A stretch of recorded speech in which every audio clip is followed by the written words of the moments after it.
Hello, it's Migos and Possible Amigos. My name is Taffrey16, and welcome to my fourth reaction to the day today. So, we're finally actually on episode 4. We did the first 3 episodes in weird order. We did episode 3 first, and episode 1 second, and episode 2 third. Why? I don't remember, to be honest with you. I don't. Yeah, I don't at all remember why, but we did, and now we're on episode 4, so let's watch it. Alright, these are a little under 30 minutes per usual. Let's do it. The headlines tonight: NATO annulled after delegate swallows treaty. Topical. I'm so sorry, yells exploding cleaner. And bearded cleric in oily chin insertion. Those are the headlines. God, I wish they weren't.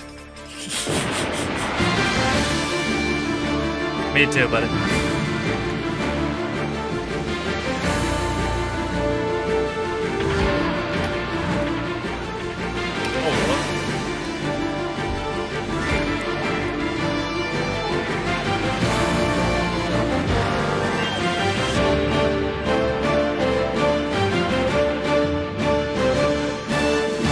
Top gets tonight. News presenter sacked in attempt to sell house to David Owen. 75,000, would that be enough, do you think? And spiders will never speak, insists ambassador. I don't think so myself. I should be very surprised if they did it in public, and I should be equally surprised if they did it in private. There's growing evidence this evening that suspects held in police cells are being eaten by police. What? This report from Ted Moore has that story. 4 men vanish overnight from a Reading police cell. The next detainee complains of a drain blocked with caked blood and pieces of fat on his floor. A drunk man in Chatham is banged up for the night and has his arm punched full of holes. He says the police tried to fill his arm with garlic. Just part of an increasingly muscular body of evidence that, say activists, proves that suspect eating is on the increase and that the increase is getting rapid. Oh, God. The best evidence of all is this: a Bow Street bastard. A special truncheon used for beating suspects which tears out cubes of flesh small enough to fry. Activist Harkin Petty says this is just one piece of evidence of suspect eating from a huge list in his head. And it's nonsense. Unexplained disappearances from police cells have doubled in the last year. Records show suspects are regularly weighed and smeared in oil. But police say this is just standard practice for young offenders. Campaigners are calling for immediate action. Without it, they say, thousands of suspects across the country could be eaten tonight by panicking policemen. It's just been It's just been announced there's to be a special inquiry into the government's handling of the Froome shipping deal, which flew to pieces last month amid accusations of gross ministerial misconduct. Our economics correspondent, Peter O'Hanrahan, is with the Minister for Ships, Michael Crane. He's just prized him out of an emergency meeting. Did he really though? Did he really this time? Everything I've just said comes spewing straight back out of his stupid slab of a face. Mr. Crane, choppy waters for the government. Not at all, Peter. This procedure was entirely proper, and I think the inquiry will prove that the government's handling of this matter was entirely proper. So the government's ship back on course? Absolutely. Back to you, Chris. Peter, what the hell was that? This man's made a big-scale cock-up here. You let him get away with it. Now, let me speak to him. Put your earpiece next to his head and stand still. Now, Minister, there's reason to believe that you lied to the House. How do you answer that? Well, that is a very serious and unfounded allegation, and I'll be making a statement to the House based on the preliminary inquiry next week. A week is a long time in politics. Rab Butler. Shut up, Peter. Now, Minister, did you or did you not lie to the House? I will be making a full statement to the House next It's a simple question, yes or no. Did you or did you not lie? Did you? As the Minister for Ships sprawls on the pin, it's back to you, Chris. No, it isn't, Peter. He's about to answer the question. He's about to admit to lying to the House. Damn it! You've let him get away again. Where's he gone? Over there. Well, get him back. He's in a cab. Peter, you've lost the news. What are you going to say? Sorry. Look like you mean it. Look down at the ground and say sorry. I'm sorry. Peter, next time you cross the road, don't bother looking. Sorry. Damn, man. Holy shit. Oh. Travel now from Valerie Sinatra in her pod a mile above the centre of Great Britain. Valerie, talk me some road. Well, you're gagging for it, Chris, so here it goes. Yeah. What? The M4 between Reading and London is Pause. still solid. That's due to the lorry driver having shed his skin across 3 lanes, so watch out for oily patches there. The M40 southbound still slow due to that earlier large accident. Police reckon they should have finished bagging and labelling everything by about midnight. Meanwhile, mobile vehicle crushers are in operation in Cardiff on red line routes. So if you're illegally parked there, they will crush your car to the size of a Satsuma and simply hand it back to you. I love Satsumas. Well, so do I, Chris, but I don't think I'd like to drive one. Yeah, but I bet if you did, you'd do it really well. Finally, a look at the capital, which is London. Worse than ever tonight, I'm afraid. Lots of cars on Oxford Street being slowed down by their own lights. So I'm afraid your fast, speedy sports car, no use to you at all tonight, Chris. Damn. Thanks so much indeed, Valerie, and I'm sure Alan will agree she certainly is one for a fast car. She certainly is. I prefer something a little bit more comfortable. Look at his sweater. Well, with me, Alan, it's comfort and speed every time. Well, a fast car's a safe car. Of course, in the States, we drive a whole lot slower than you guys. Actually, I think statistically, slower cars are actually more dangerous. Yeah, but you can't be saying we should get rid of the speed limits. No. That's what I'm saying. They don't have traffic laws in Mexico. Now the sport with Alan Partridge. Thanks, Chris. And it's a special desk of sport this week as we look forward to all the sporting action that will take place in this year's 1994 World Cup finals in America in Alan Partridge's World Cup Countdown to 94. Nice. Goal! Yes. Yes. Yes, yes, yes, yes. Yeah! Yes! That was a goal. Goal! Striker! Eat that! And another! He scored it twice. Thank you and good night. Swat! That is liquid football. Shit! Did you see that? He must have a foot like a traction engine. Goal! Well, it's going to be 3 weeks of non-stop action, and to help us along and add a little bit of colour and fun to the proceedings, I've got with me a soccer meter. What's that, Alan? Well, what is that, it's Alan? very simple. It's to explain the group system. Okay. Now, first of all these long arms here, these long signposts, are the venues where the matches will be played. Dallas, San Francisco, Los Angeles, and so on. If you look at me from above, you can see that these are the group. This is the group system. I see it, yes. It's 14 groups: A, B, C, D, E, F, G, H, I, J, K, L, M, N, and there are 4 rounds. There's round 1, the red round, yellow round, blue round, red round again. That's my colour coding, not FIFA's. You won't find that with FIFA. Just with me. Fuck FIFA. That's the basis of it, and as you can see, they get progressively fewer towards the centre, the ultimate goal being the World Cup. All right, let's take an example. OK, round 1 is Pasadena. Let's say it takes place in Pasadena, between Chile and Paraguay, something like that. OK, and then we're through to round 2, which is, let's say it's San Francisco. We've not got much time here. San Francisco, and that goes through to Orlando. So let's take it round to Orlando there. Just move those out of the way. Where's San Francisco? It's right there, buddy. Right, just going to find San Francisco. Where is it? No, it's right now. There you go. So San Francisco have played Orlando, and then we're through to round 3, Los Angeles. It's not written. It's not written on that side. It should be, but it's blooming not. And then it's whoever wins that. Then we're through to the final of the World Cup. Who's that going to be? Goal! The proof is in the pudding, and the pudding in this case is a football. Booth, eat my goal. The goalie has got they fighting all over his shirt. I'm Alan Partridge. You sure are. That will be my World Cup 94. You can come too. Join me. Thanks, Alan. More sport from you later. Absolutely, Chris. With a bit of luck, we'll have Sandy Lyle on the line. America now. Oh. If you have a baby in the States, you may well be in for a bit of a surprise when they yank it out. Barbara Wintergreen reports. Holy shit, topical, brother. Where Americans keen to brood but too busy to breed pay for a prosthetic pregnancy. This is a plastic disc implanted inside the womb, which expands to give the sensation of labor without being sentenced to children.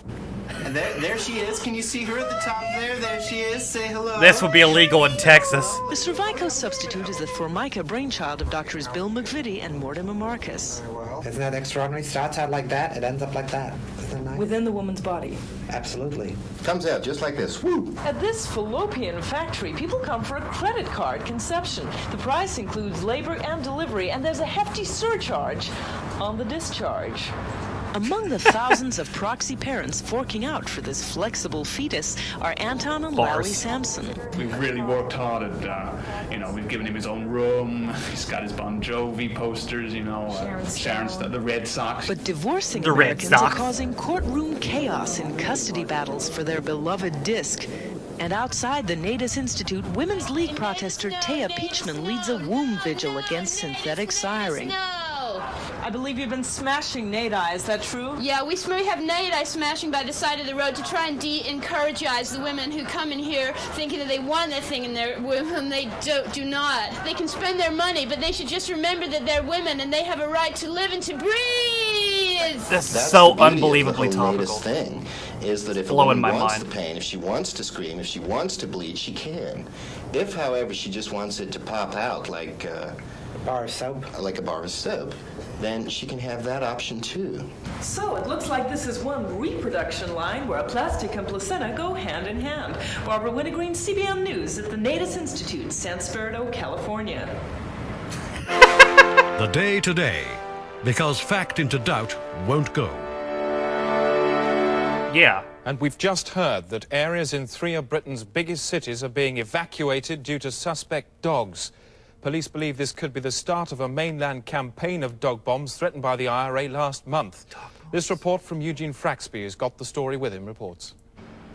Oxford Street in London with 3 policemen and a knotted tape barrier. A stray dog was spotted here an hour ago and everybody ran out. Police then isolated the area containing the dog and told the public to clear off. Later they located it and conducted a controlled explosion. That'll do it. But as the remains were being taken for laboratory tests, a second dog ran out from the crowd. Oh Lord. It could have been a bomb. The police had no choice. It was over in seconds. A dog and 3 people dead from guns. Being old, they would have died soon anyway. But the dog, which contained no explosive at all, was shot to ribbons in its prime. By 6 o'clock this evening, a monument had been built, marking the end, perhaps, of the relationship between man and dog, which today went from this to this. The only way police can neutralize bomb dogs is to spray them with a resin coating which hardens instantly to contain any explosion. The inside of the bomb dog is obviously destroyed, but the outside stays the same shape. However, if the underside is not covered, a highly directional blast launches the animal vertically to a height of over 1,000 feet. Wow. Coming up, new explosive sus laws mean any domestic dog is now a potential hazard. Oh God. And an eyewitness who was caught up in more bomb dog chaos. Shooting one policeman in particular I saw, it went, No!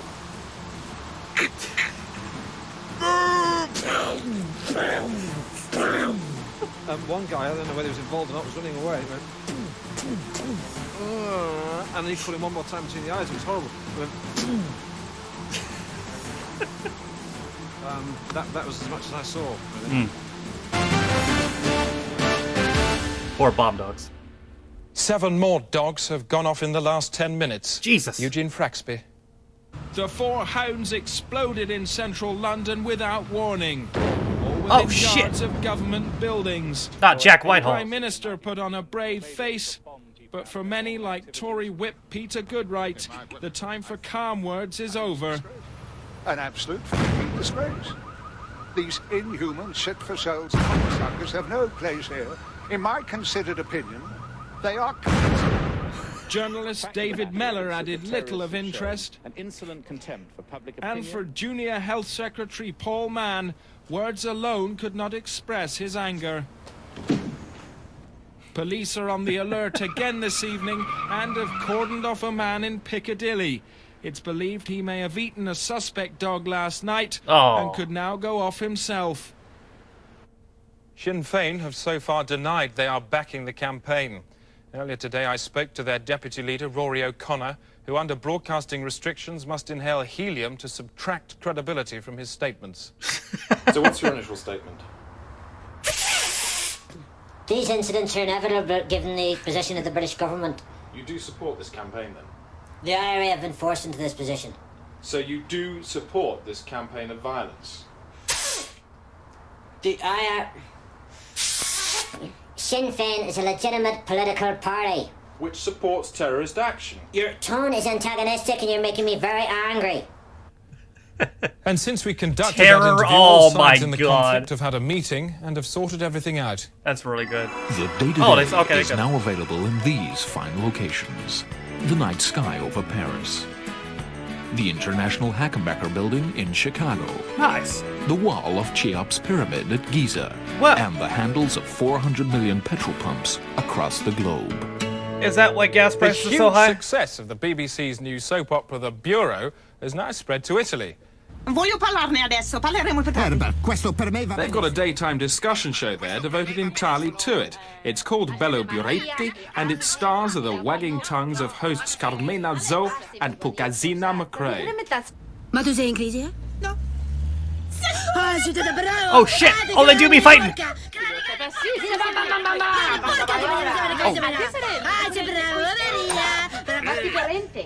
Es muy masculino, ultimación della masculino.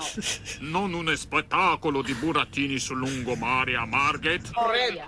So much for the Euro Bureau. Meanwhile, back here in Britain, a nation holds its breath tonight for the 2000th edition. Puro. 2000 already? Jesus.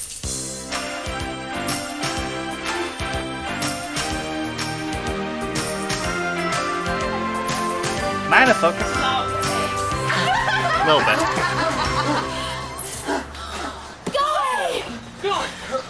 Oh god. Now we go.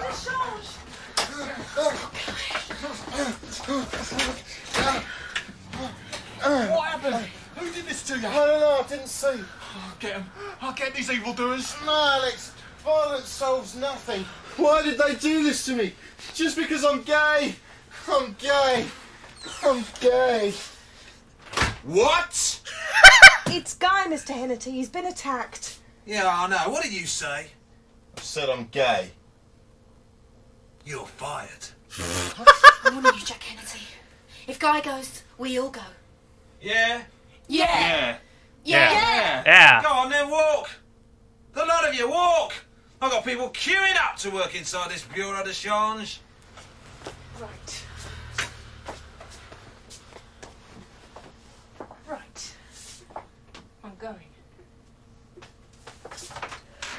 Me too. I don't even work here. It's a good excuse. Yeah, go on, you go and all. But just you remember what you said. Maria! Maria! Is anybody gonna help that gay man who got attacked?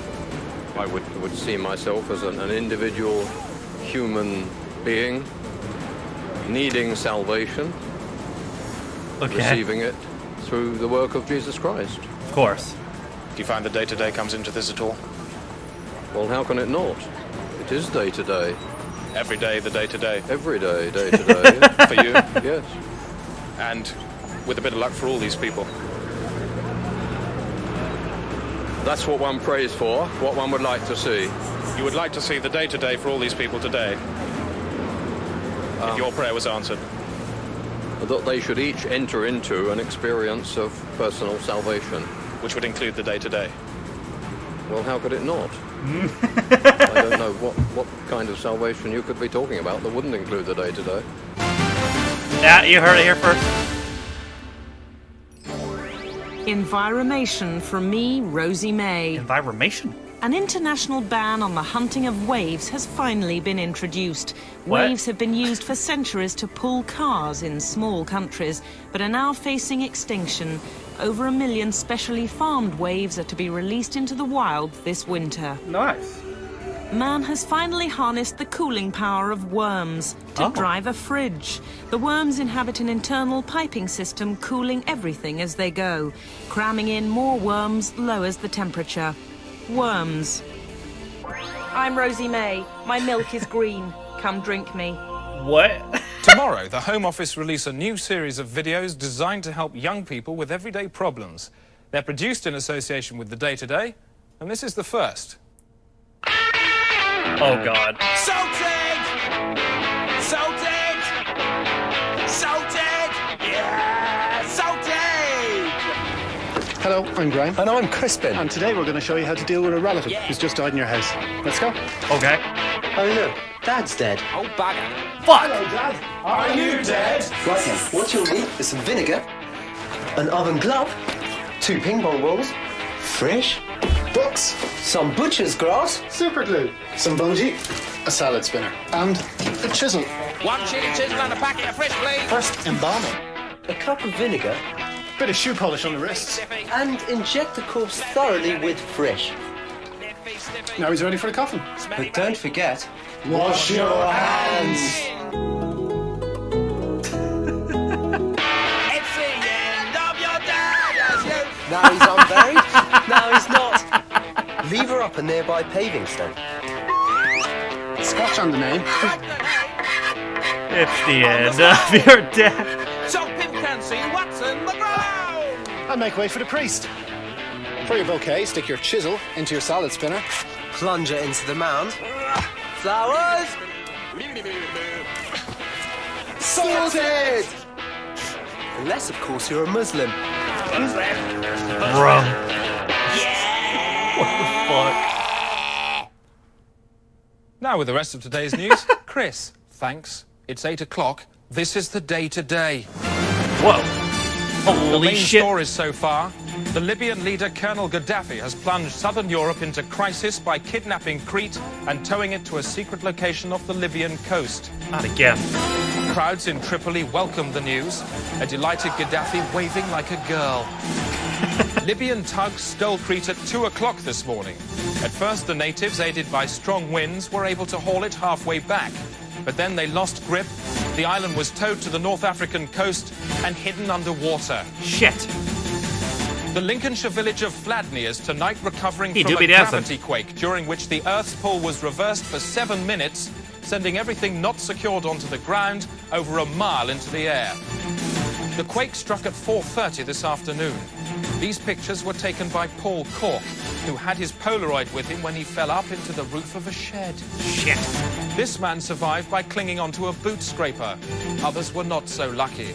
I was playing football with my cousin just in the garden there, and he jumped up to catch the ball and just kept going.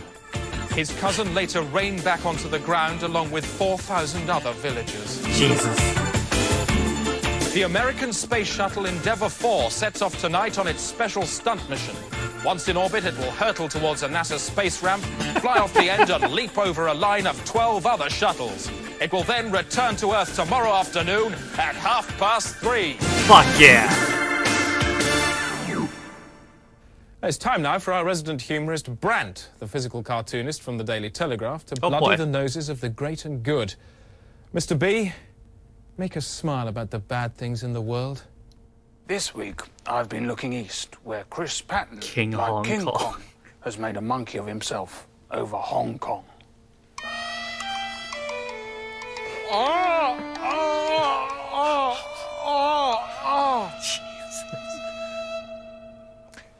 What the An fuck? old man stands naked in front of a mirror eating soup. Okay.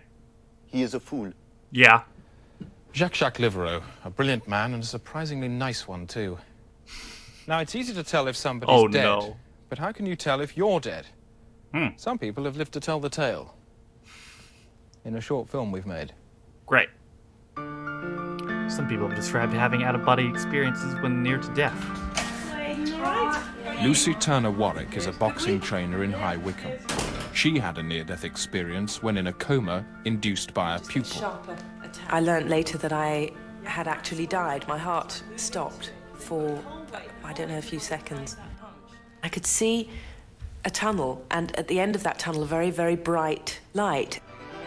I was aware of a figure standing at the end where the light was. She led me into an open plan office, and at the back there was this little separate office, and she beckoned me towards it, and on the door it said God. What is this, life on and Mars? There was a man, very nice, friendly man in a suit, grey hair, and I sat down and we chatted a bit. He was very jokey and jolly, and I remember he... I was really hoping it would be Philip Philip Glinster. That said, it was one of those, you know, you don't have to be mad to work here, but it helps, or something. So I thought, well, he's obviously got a sense of humour.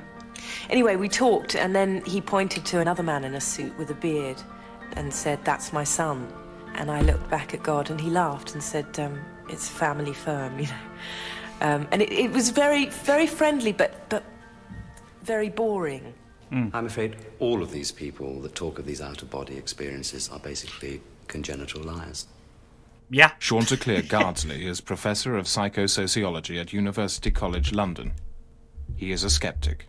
We have a whole catalogue of examples of hospitals actually manufacturing out-of-body experiences whereby they attach patients to wires and actually lift them up towards the ceiling, therefore creating in the patient a feeling of literally lifting out of their bodies. In laboratory experiments, scientists artificially created near-death experiences in mice. They fired hungry mice against a wall with a specially calibrated gun. Food was placed on a shelf above the comatose mice. If they had a soul, it would leave the mouse's body, float upwards, and eat. The results showed that afterwards, the mice felt as if they had just eaten. More proof was provided by the out-of-body experience of Leslie Safraz. I could actually see myself coming out of my mouth as vomit, but it wasn't just as vomit, it was like as vomit in a dress. And then I woke up and I was a woman. I went into my experience as a man, but left it as a woman. Something definitely happened, but... Good for you, buddy. I don't know what. So how do you explain the case of Keith Phillips, who returned from his out-of-body experience as a woman? He didn't. What? But we filmed it, and there's an awful lot of evidence to show that that's the case. No, there isn't. Do you believe in God? Oh, yes. And I liked him. I like him. I love him, but I don't want to go and... I don't want to go and work for him. Not yet. An optimist sees half a pint of milk, he says, it is half full. A pessimist sees half a pint of milk, he says, it is half empty. I see half a pint of milk, I say, it is sour. No time for anything but the weather. A lot of snow around. Pretty grim out there, isn't it, Sylvester? Yes, Chris, most of Britain will be waking up tomorrow to a carpet of white dung. Thanks, mate. And that's it. No time left for the headlines. That's the day today. 9 o'clock BBC 2 tomorrow night. We'll start again. Until then, thanks very much for watching. Just remains for me to wish you a very good night. Okay. Join us again tomorrow night for a full resume of the day's events, the sport, the business, the weather, and the very latest changes in the world of politics. Same time, 9 o'clock tomorrow evening on BBC 2. Gotcha. That's the day today, keeping you abreast of the very latest changes in local, national and international news. Prepared to break the flow of the programme if necessary to accommodate footage of unfurling events. Often live packaged by field reporters on the hoof. Those who know that news is paramount and only the most recently hatched news egg has any currency at all. That's the day today. World's fittest, sharpest news programmes, keeping you abreast of football matches. Oh. I want to hear about those football matches. I don't know why that parody song was so... It's the end of your dash, you know it. Was that supposed to be a Dick and Dom parody or an Ant and Dec parody? Probably one or the other, I imagine. Have I ever seen Ant and Dec in anything? I'm actually trying to think of. I I don't remember. I know who they are, obviously. I'm not sure if I've ever... Were they... I know I did the UK version of 5th Grader. Are You Smarter Than a 5th Grader? I think... Did I do an episode they hosted? I don't know. That was like 4 years ago, buddy.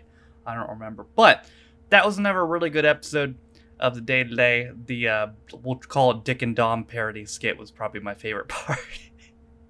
It's the end of your dad as you know it. Oh, man. And seeing him lash out at Peter O'Hara Harahan is always funny, too. Good God. Well, that is going to do it for my 4th reaction of the day today.